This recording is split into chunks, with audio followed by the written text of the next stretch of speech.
Gue udah dari awal banget tahu Yayasan Prima Unggul. Perkembangannya gue udah alamin sendiri, bahkan I've been a part di Yayasan Prima Unggul gitu selama 2 tahun SMA gue, hampir 2 tahun SMA gue habisin di Yayasan Prima Unggul.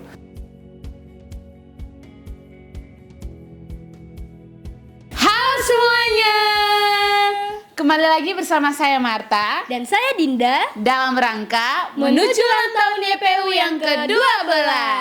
Nah Dinda, malam ini kita mau ngapain sih? Oke, malam ini Marta, kita ingin berbincang-bincang dengan seseorang. Dan seseorang ini adalah alumni dari Yayasan Prima Unggul. Alumni Yayasan Prima Unggul. Iya. Dan tentunya ini gak kalah seru dan kocak Kalah seperti seru. kemarin. Seperti alumni yang kemarin bukan? Gak kalah seru dong Marta. Iya betul sekali, dan juga alumni ini ternyata anak dari pendiri Yayasan Prima Iya. Unggul, yaitu Pak Martin dan Ibu Debbie, dan juga seorang konten Content kreator. creator. Nah, semakin kesini nih udah mulai panas nih teman-teman. Iya. Udah pada penasaran Penasaran siapa dong. sih?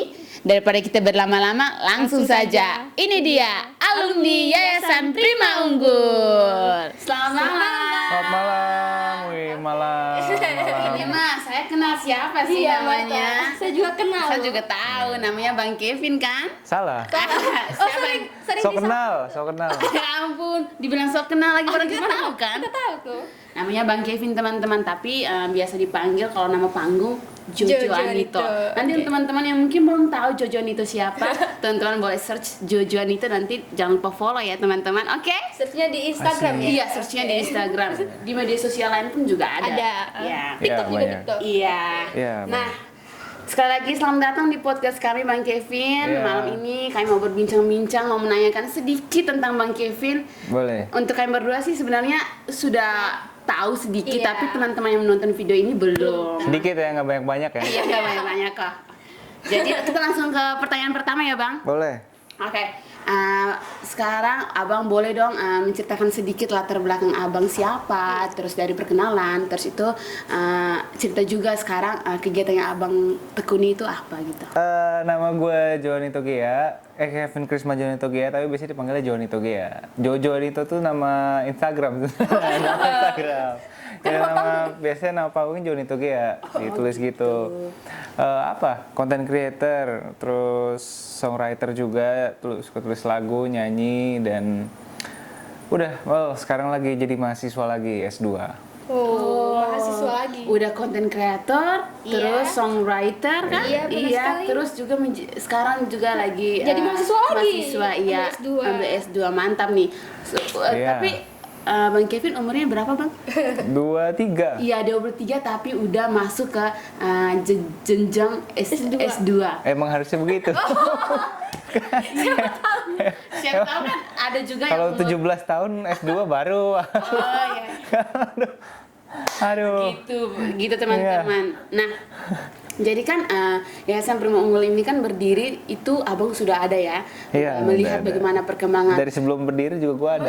Oh iya, betul Dari- sekali. Dari Yayasan Keluarga Yayasan Kasih. Keluarga Yayasan Kasih ya, Keluarga Bang? Kasih. Betul. Ya, gimana tuh Abang melihat perkembangan dari awal berdiri sampai saat ini, Bang? Yang Abang melihat kayak udah ada perubahan, ada perbedaan dari yang dulu sampai saat ini, Bang. Apa ya? Kalau misalkan dari awal banget itu sih kayak nggak.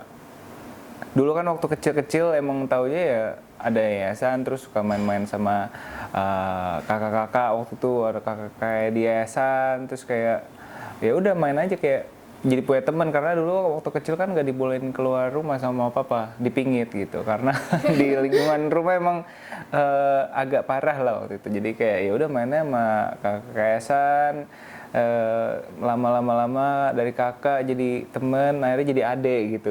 Jadi itu perubahan yang pertama sih itu sih.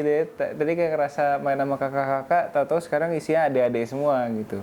Perubahannya apa ya? Ya waktu di Yayasan Prima Unggul sih kayak emang karena dulu kan kalau di Yayasan Keluarga Kasih ya emang pure yayasan aja gitu, kayak anak sekolahnya juga sekolah di luar, di macem-macem sekolahnya, terus kayak kadang tuh ada yang nggak di dalam, nggak tinggal di kayak YPU ini juga, nggak tinggal di satu tempat juga, ada yang di mana gitu. Terus kalau di YPU kan begitu ada YPU jadi kayak semua datang, terus kayak dulu tuh banyak kan juga dari kayak Nia sama dari Jakarta aja gitu. Kalau sekarang kan begitu YPO tuh datang dari mana-mana, Papua, NTT, Kalimantan, semua ada pokoknya orang-orang datang ke sini. Kenapa ya? Mau belajar, Iya, mau sekolahnya belajar, Pak. sekolahnya di sini, terus kayak sekolahnya juga ya di rumah homeschooling kayak gitu. Dan itu sih yang paling ini yang jadi kayak lebih ngelihat proses yang berbeda aja dari sekolah gua di apa namanya sekolah formal, beda lah sama sekolah-sekolah homeschooling. Nah akhirnya ngikut juga homeschooling. Iya.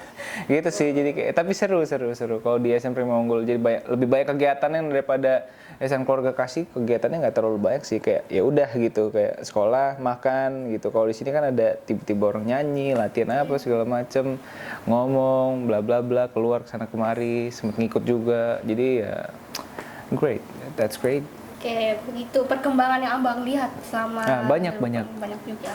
Oh dulu di awal-awal juga masih belum di ini sekolahnya masih nyewa di sekolah luar, jadi kayak belum sekolah di rumah banget. Jadi kayak tetap pakai seragam, terus kayak waktu itu di daerah Duren Sawit ya kalau nggak salah ya. Pokoknya di situlah di Santo Bonaventura dulu gitu. Sampai akhirnya ya di sini tempat ini gitu. Jadi homeschooling sekarang. Yes. Lebih banyak itunya. Nah, kan memang Abang dari kecil udah ngikut Bapak Ibu gitu pergi ke yayasan, serta Abang juga udah bergabung bersama kakak-kakak di yayasan sendiri. Jadi anak panti juga. Iya. Anak Ada panti. nggak sih perasaan marah atau sedih atau cemburu gitu melihat Bapak Ibu mengurus anak-anak yang pastinya bukan keluarga sendiri gitu?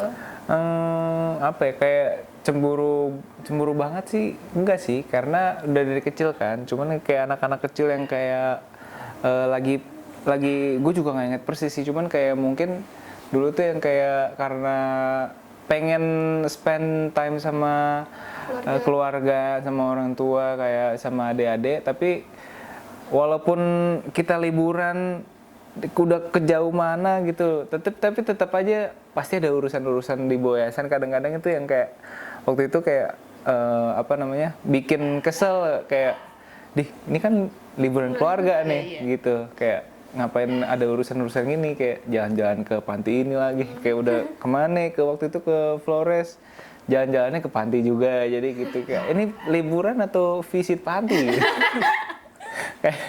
Paling kesel-keselnya di situ aja sih, kayak kalau misalkan selebihnya ya nggak terlalu sih, kayak ya pasti ada lah ya, kayak anak-anak kecil, apalagi waktu IPO awal-awal tuh gue SMP ya kalau nggak salah, SMP ya itu mungkin kayak masih adaptasi sama cara-cara barunya papa gitu, terus kayak ada orang banyak gitu, kayak mungkin ya sebagai basic human kayak masih harus adaptasi, kayak dari keluarga doang tiba-tiba ada banyak gitu di satu rumah kan waktu itu kan. Kalau sebelumnya kan kayak paling cuma 1-2, ini kayak langsung banyak gitu, pasti harus, walaupun kita nggak sadar secara langsung mungkin kayak badan pasti nggak nyaman kan, paling gitu-gitu doang sih. Kayak kalau ini anak-anak semua nggak pulang, saya yang keluar dari rumah, nggak sampai gitu. Itu terlalu Ya tadi kan Abang menceritakan kalau hidup berkomunitas bersama anak-anak panti asuhan, Abang bermain bersama mereka, belajar bareng. Nah, apa sih perubahan yang paling mendasar yang Abang rasakan saat hidup bersama anak-anak panti asuhan? Yang paling gue rasain sekarang sih lebih apa ya, lebih menghargai kehidupan, maksudnya kayak lebih tahu arti hidup itu kayak gimana, kayak nggak melulu tentang, karena kan gue di lingkungan yang banyak kan tuh orang pamer harta bla bla bla, kayak pokoknya kejar duit, terus kayak misalkan jatuhnya jadi sombong, terus kayak jatuhnya jadi kayak ya. Dan sekarang emang, tapi ini sebenarnya dari papa dulu emang kayak ngajarin sih, kayak jadinya emang ngajarin untuk nggak boleh sombong, karena masih banyak nih yang lebih sukses, masih banyak yang jatuh gara-gara sombong itu banyak. Jadi kayak gara-gara itu terus ngelihat kehidupan, versi kehidupan dari beberapa ratus ribu banyak banget sih. Ratusan mungkin ribuan ya, kalau di EPU mungkin masih ratusan kali ya, kayak versi cerita orang-orang tuh kayak lebih tahu aja sih, kayak ternyata ada kisah-kisah yang gue sebelumnya tuh yang kayak nggak ngerasa tuh itu nggak akan terjadi di kehidupan nyata, tahu-tahu ada gitu. Terus kayak jadi lebih tahu, lebih bisa kenal orang gitu loh, karakteristik orang tuh kira-kira orang kayak gini tuh di handle-nya kayak gimana, itu satu. Terus kayak paling ya ini sih public speaking sih secara nggak langsung, karena dulu tuh awal-awal sering banget disuruh sharing kayak gini nih waktu SMP di depan-depan tamu kalau di yayasan gitu, tiba-tiba lagi ngangong-ngangong disuruh sharing gitu. Mau nggak mau kan harus ngomong ya gitu ya. Itu juga ngelatih gitu berapa tahun itu trainingnya. Jadi itu sih, jadi dulu kan gue orangnya malu banget gitu. Sekarang jadi nggak tahu malu ya, karena ya sampai mau unggul. Gitu ya, jadi lebih bisa ngobrol sama orang gitu, lebih terlatih lah skill sosialnya. Mungkin dulu kalau nggak di IPU kayaknya jadi diem-diem aja deh, kayak dulu di rumah nggak dibolehin keluar, terus kayak ya gitu, nggak bisa ngomong kayak sekarang pasti. Mantap. Jadi abang belajar public speakingnya gitu di sini gitu, di EPU ini. Bagaimana makin terlatih ketika diberikan kesempatan untuk berbicara gitu. Iya. Lebih ke pede aja sih ngomong ke orang gitu. Kalau public speaking juga gue kadang-kadang masih belepetan ya, tapi terlatih aja gitu, pedenya gitu. Oke, bagaimana sih perasaan abang melihat kegigihan kegigihan dari Bapak Martin, Ibu Debbie dalam mengelola sekolah YPU ini dan juga panti asuhan? Kalau menurut gue dua-duanya sih gila sih. Kayak gue yakin belum ada tentu orang yang gue kenal yang kenal maksudnya kayak ngurusin yayasan yang kayak mereka passionate itu. Kayak papa emang dari awal dari dari Yayasan Keluarga Kasih dia sampai Yayasan Prima Unggul, pokoknya dia kayaknya kalau gue jadi posisi dia gue nggak bakal kuat, kayak udah bubar aja dulu, pusing gue gitu. Kayak pasti kayak gitu, kayak gue yakin juga orang lain juga pasti kayak gitu kalau bukan papa, karena emang dia kalau menurut gue dari hati ngerjain semuanya sih. Mama juga begitu, walaupun awalnya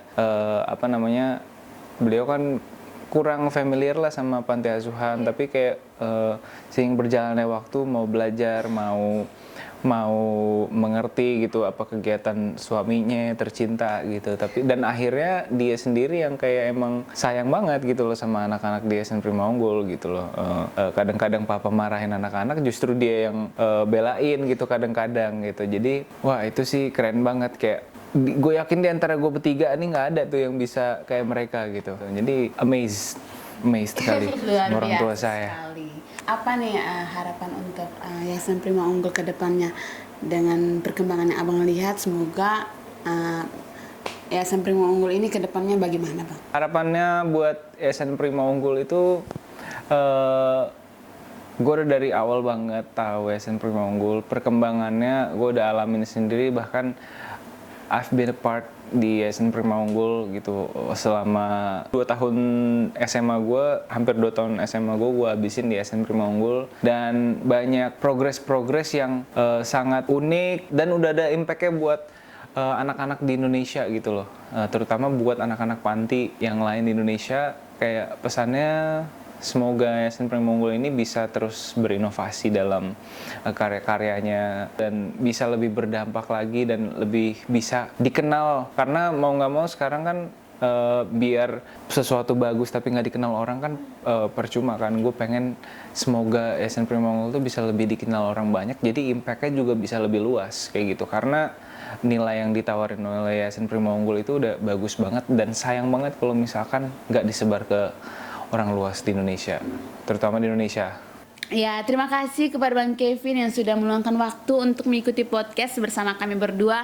Dan dari cerita dan pengalaman yang disampaikan oleh Bang Kevin, saya kasih 2 jempol. Tambah saya 4 jempol. 4 jempol, hebat dan luar biasa. Bagaimana di umur Bang Kevin yang masih kecil sudah nih menerima dengan tulus apa yang dilakukan oleh orang tuanya. Dan seperti yang disampaikan oleh Bang Kevin tadi, bagaimana Ketika liburan keluarga yang harusnya satu keluarga doang kan, terus harusnya happy nggak ada yang mengganggu, tetapi bapak ibu tetap meluangkan waktu untuk mengurus anak-anak yang diasuh gitu di SMA Unggul. Dan tadi juga Bang Kevin sampaikan bagaimana rasa cemburu itu sedikit sekali ketika melihat orang tuanya berbagi perhatian kepada anak-anak panti asuhan yang sebenarnya itu tidak saudara, tidak saudara, Iya, tidak tapi ada hubungannya. perhatian bapak ibu itu sangat totalitas sekali. Dan kalau saya mungkin kayak dibandingkan dengan saudara-saudara saya, pasti kayak mama saya atau orang tua saya lebih perhatian dengan suara saudara saya atau sepupu gitu. Pasti saya kayak ada rasa cemburu gitu. Iya. Kenapa kok lebih diperhatikan ini, kok saya nggak terlalu gitu. Pasti ada rasa cemburunya lah. Iya, pasti. Tapi Abang Kevin ini dengan sepenuh hati, dengan kedua saudaranya kan, saudara-saudaranya tetap menerima gitu apa yang dilakukan, apa yang dikerjakan oleh orang tuanya. Iya, dan menganggap kalau teman-teman Iya. kakak-kakak yang di panti asuhan itu keluarga dan saudara, walaupun tidak sedara. Dan pada kesempatan ini saya mau bilang Bang Kevin keren dan luar biasa. Dan tentunya Abang Kevin bisa seperti saat ini itu berkat dukungan dari orang tua, yaitu Bapak Martin dan Ibu Debbie serta seluruh keluarga yang selalu mensupport Abang gitu. Iya, tidak terasa Bang Kevin, kita sudah di penghujung acara nih Bang Kevin. Iya ya, sudah tidak terasa. Iya. Sudah subuh. Dan untuk teman-teman yang mungkin belum menonton podcast kami dari awal hingga saat ini, ikutin terus karena di situ banyak video-video yang sangat menginspirasi bagi teman-teman. Dan Iya. jika video kami bermanfaat, jangan lupa like, Komen. And subscribe. yes, see you on the next video.